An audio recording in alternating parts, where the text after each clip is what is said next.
কয়টা? মূলত স্বাদ দুইটা, একটা মিঠা আর একটা তিতা। এখন মিঠার ভিতরে হাজারো কিসিম আছে।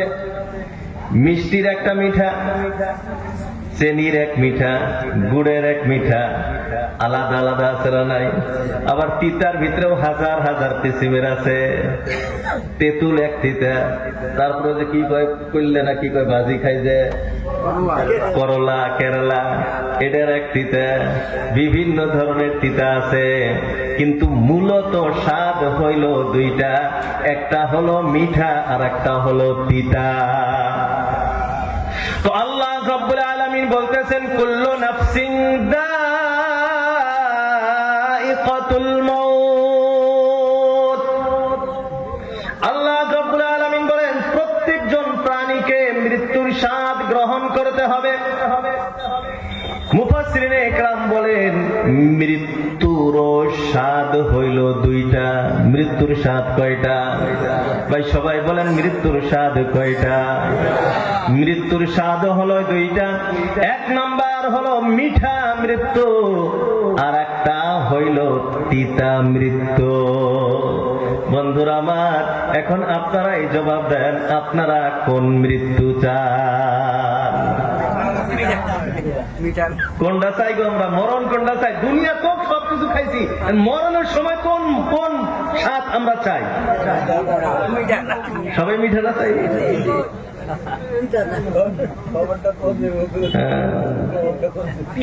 এরে আল্লাহর গোলাম, এখন জানতে হবে আমার মিঠা মৃত্যু কেমনে হবে।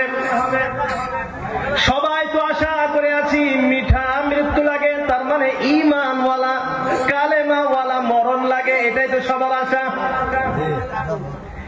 আল্লাহ রাসূল, আল্লাহর হাবিব বিশ্বনবী সাল্লাল্লাহু তাআলা আলাইহি ওয়াসাল্লাম জানায় দিলেন তোমার মিঠা মৃত্যু কেমনে হবে আর তিতা মৃত্যুটা কেমনে হবে। আল্লাহ রাসূল, আল্লাহর হাবিব সাল্লাল্লাহু আলাইহি ওয়াসাল্লাম বলেন তুহশারুনা কামা তামুতুন ওয়া তামুতুনা কামা তাহইয়ুন। আল্লাহ রাসূল, আল্লাহর হাবিব জানায়া দিলেন তুহশারুনা, তোমাদেরকে হাশরের মাঠে জমা করা হবে, তোমাদেরকে হাশরের মাঠে একত্রিত করা হবে। কোন অবস্থায় তোমরা হাশরের মাঠে জমা হইবা? আল্লাহ রাসূল বলেন কামা তামুতুন, যে অবস্থায় তোমার মৃত্যু হবে। যে অবস্থায় তোমার মৃত্যু হবে সেই অবস্থায় তোমাকে হাশরের মাঠে একত্রিত করা হবে। এরে আল্লাহর গোলাম, যারা আল্লাহর রাস্তায় যুদ্ধ করে শহীদ হয়ে যায়, আমরা সবাই জানি শহীদদেরকে গোসল করানো হয় না। যে অবস্থায় আছে ওই রক্তমাখা শরীর, রক্তমাখা জামার সাথে তাকে জানাজা পড়ে দফন করা হয়, গোসল করানো হয়। কেন?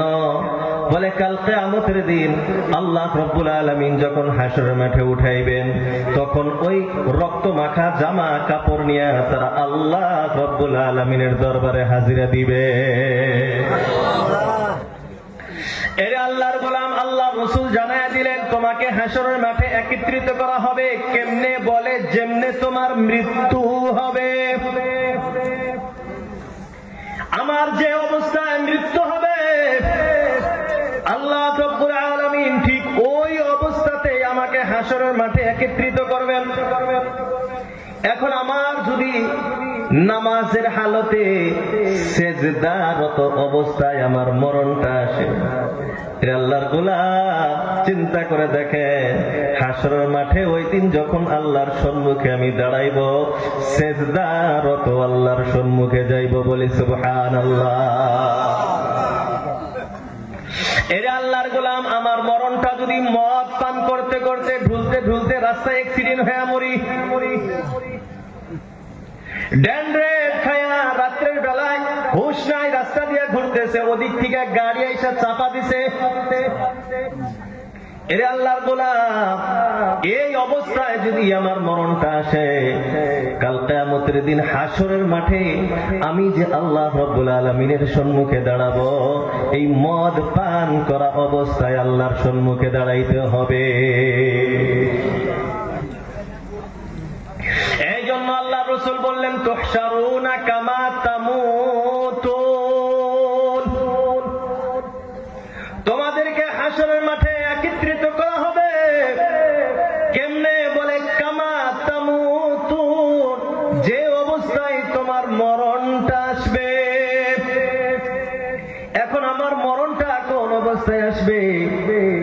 আমি কি সেজদারত নামাজের ভিতরে সেজদারত অবস্থায় আমার মরণটা আসবে, নাকি মদ পান করতে করতে গাড়ির তলে অ্যাক্সিডেন্ট হয়ে মারা যাবে?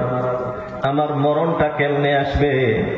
মরণ তো কার কোন সময় আসে এটা তো কেউ বলা যায় না। বলা যায় কি? এটা আল্লাহর গোলাম, এক সেকেন্ডেরও তো গ্যারান্টি কেউ দিতে পারবো না। পারবো কি কেউ? এটা আল্লাহর গোলাম। কিন্তু যখনই আমার মরণটা আসো, যে কোনো মুহূর্তে আমার মরণটা আসো, আমার তিতা মৃত্যু হবে না মিঠা মৃত্যু হবে, এটা কেমনে বোঝা যাবে? আল্লাহ রাসূল আল্লাহর হাবিব বলেন, ওয়া তামুতুনা কামা তাহিয়ুন, তোমার মরণ ওই অবস্থাতেই আসবে যে অবস্থায় তুমি জীবন যাপন করো। তোমার জীবনটা তুমি যেভাবে অতিবাহিত করো, তোমার জীবনটাকে তুমি যেভাবে পার করো, আল্লাহ রাসূল আল্লাহর হাবিব বলেন তোমার মৃত্যুটাও ওই অবস্থাতেই আসবে। এখন আমার জীবনটা যদি আমি মসজিদে পার করি, এরে আল্লাহর গোলাম, আমার জীবনটা যদি আমি নামাজের ভিতরে পার করি, আমার জীবনটা যদি আমি তাহাজ্জুদের ভিতরে পার করি, আমার জীবনটা যদি আমি হালাল ভাবে চলার ভিতরে পার করি, আমার জীবনটা যদি আমি হারাম থেকে বাঁচাইয়া চলতে পারি, ইন্না লিল্লাহি ওয়া ইন্না ইলাইহি রাজিউন।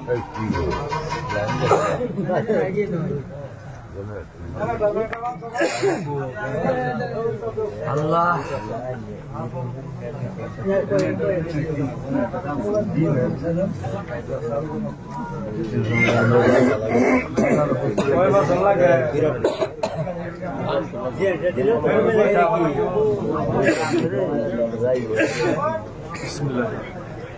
দেব দেব না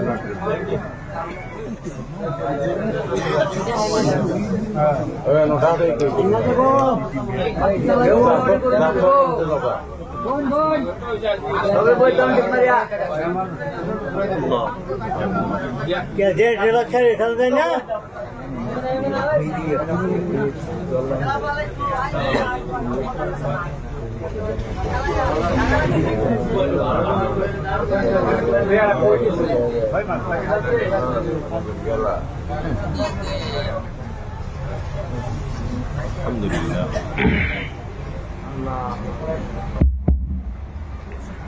আস্তাগফিরুল্লাহ রাব্বি মিন কুল্লি যামবি ওয়া আতুবু ইলাইহি। আস্তাগফিরুল্লাহ রাব্বি মিন কুল্লি যামবি।